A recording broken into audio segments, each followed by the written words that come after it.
दुकानाचे कुलूप तोडून 8,97,000चे वायर चोरणाऱ्या 3 आरोपींना अटक. 13,97,000चा मुद्देमाल जप्त. खामगाव शहर पोलिसांनी धडक कारवाई करत दुकानाचे कुलूप तोडून 8,97,000 रुपयांचे कॉपर वायर बंडल चोरी करणाऱ्या 3 आरोपींना अटक केली आहे. या कारवाईत चोरीचा मुद्देमाल आणि गुन्ह्यात वापरण्यात आलेले वाहन असा एकूण 13,97,392 रुपयांचा मुद्देमाल जप्त करण्यात आला आहे.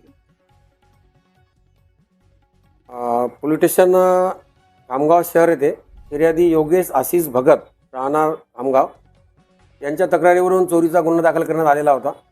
त्यांच्या कन्स्ट्रक्शन साईटवरून इलेक्ट्रिक फिटिंग करता आणलेले नवीन वायर बंडल अज्ञात चोरांनी चोरून नेले होते.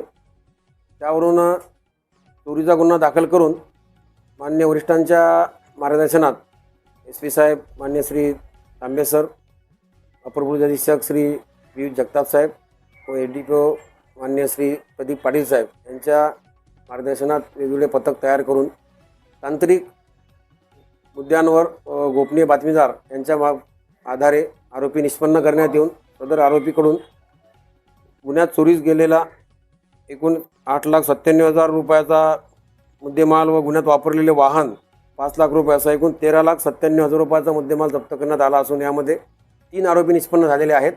3 आरोपींना अटक करून सध्या पिशारमध्ये असून पुढील तपास सुरू आहे. पिशारा 3 दिवसाचा पिशार मिळालेला आहे. त्यांना सोमवारपर्यंत पिशार आहे. त्यानंतर पुढील कारवाई करण्यात येईल. नाही, जुने गुन्ह्याचं रेकॉर्ड अद्याप मिळालेलं नाही आहे.